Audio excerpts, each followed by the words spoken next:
오늘 저는 고맙다 친구야 라는 제목으로 말씀을 전하겠습니다. 모든 사람은 친구를 필요로 합니다. 참된 친구는 우리의 삶을 풍성하게 하고 우리의 인생 여정을 더 즐겁게 합니다.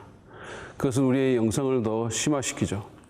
유진 피터슨은 우정이 영성에서 매우 과소평가를 받는 측면이라고 하면서 우정은 우리의 영성의 기도나 금식과 다를 바 없이 중요하다고 했습니다. 여러분에게 주 안에서 친구가 있으십니까? 험한 세상을 헤쳐나가게 돕는 진실된 우정이 있으신가요? 어떻게 그런 우정을 개발합니까? 빌립보서 4장 10절부터 20절 말씀은 바울이 자신의 편지를 마무리하며 자신의 친구인 빌립보 교인들이 보내준 헌금에 대해 감사의 인사를 하는 내용입니다. 이 본문을 통해 참된 우정을 가능하게 하는 그런 요소들을 찾아보도록 하겠습니다. 먼저 참된 우정은 상대방에 대한 지지와 인정을 필요로 합니다. 바울은 10절에서 빌립보 성도들에게 자신의 감사를 표현하면서 이렇게 그들을 칭찬합니다.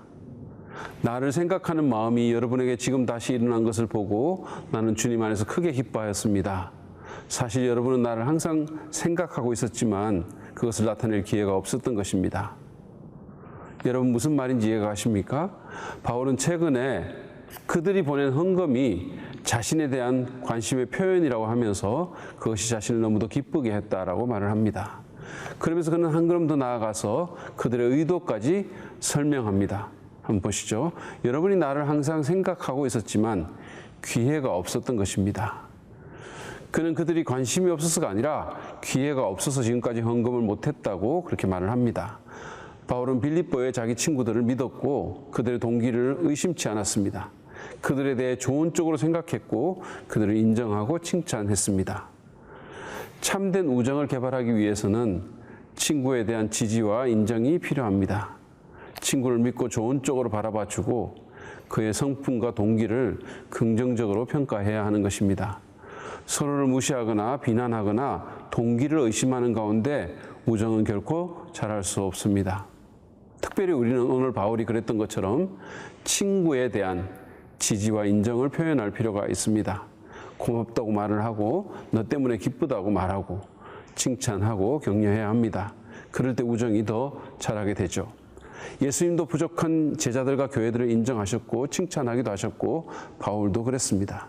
우정과 같이 소중한 관계는 그런 긍정적인 표현들을 통해서 자라납니다. 두 번째로 오늘 본문은 참된 우정이 실익을 위해서 상대를 이용하지 않음을 잘 보여줍니다.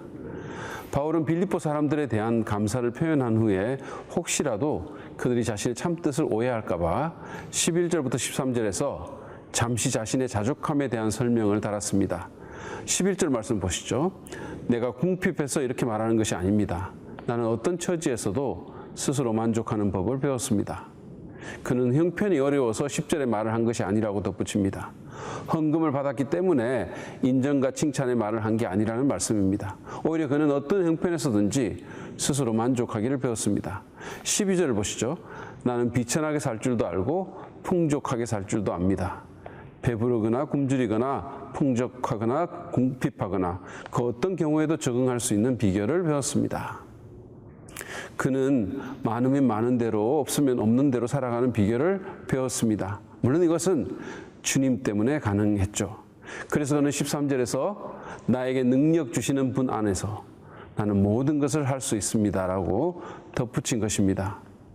주님께서 어떠한 형편에서도 만족하며 살아갈 수 있도록 그에게 능력을 주시는 것입니다.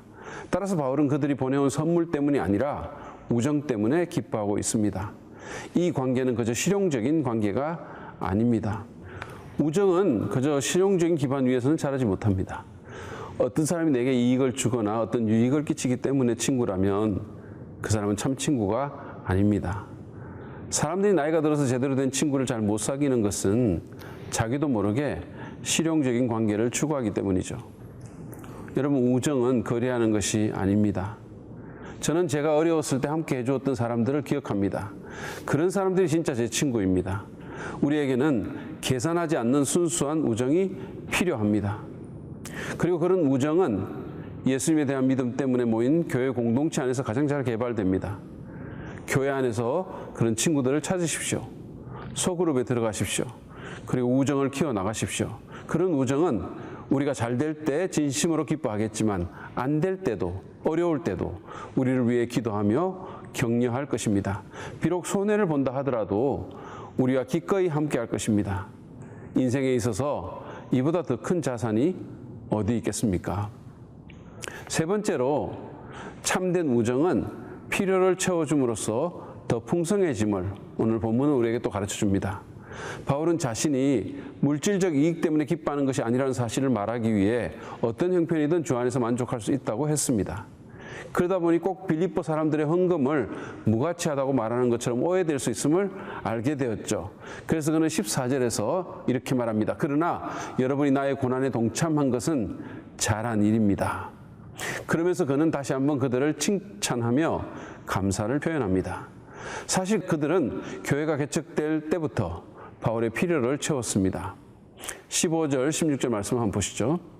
빌립보의 교우 여러분, 여러분도 아는 바와 같이 내가 복음을 전파하던 초기에 마게도니아를 떠날 때 주고받는 일로 나에게 협력한 교회는 오직 여러분밖에 없습니다.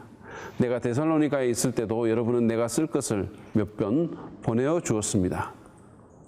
바울과 빌립보 교인들과의 우정은 서로의 필요를 채워줌으로써 더 풍성해졌습니다.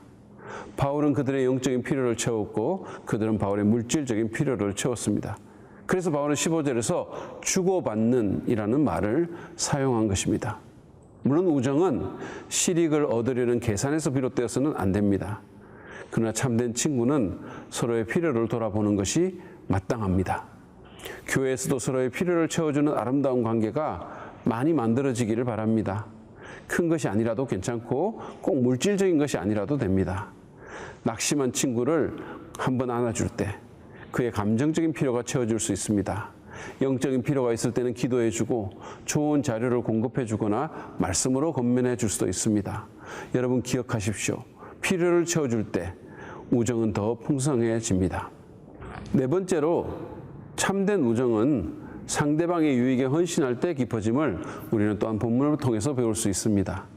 빌립보 사람들이 자신의 필요를 어떻게 채워주었냐를 말하던 바울은 혹시라도 오해가 있을까 봐 17절에서 자신의 참된 의도를 밝힙니다. 나는 선물을 바라지 않습니다. 나는 여러분의 장부에 유익한 열매가 늘어나기를 바랍니다. 바울의 관심은 그들의 선물에 있지 않았습니다. 그의 관심은 그들의 유익에 있었죠. 이 구절에서 바울이 말하는 열매는 하나님으로부터 그들이 받을 보상을 의미합니다. 바울은 빌립보 성도들이 그 베푼 친절로 인해 마지막 날 풍성한 보상을 받기 원했습니다. 그것이 바울의 가장 큰 관심이었습니다. 참된 우정은 이처럼 상대방의 유익에 헌신할 때 깊어집니다. 물론 우리는 완전히 이타적일 수는 없겠습니다. 그러나 성령의 도우신 가운데서 다른 사람의 유익을 구하려 힘쓸 수는 있죠. 특별히 친구에 대해 우리는 더욱 그렇게 해야 합니다. 마지막으로 참된 우정은 하나님을 바라보게 함으로써 더 높아짐을 오늘 본문은 가르쳐 줍니다. 바울은 빌립보 사람들로 하여금 하나님을 바라보게 합니다. 18절을 보시죠. 나는 모든 것을 받아서 풍족하게 지내고 있습니다.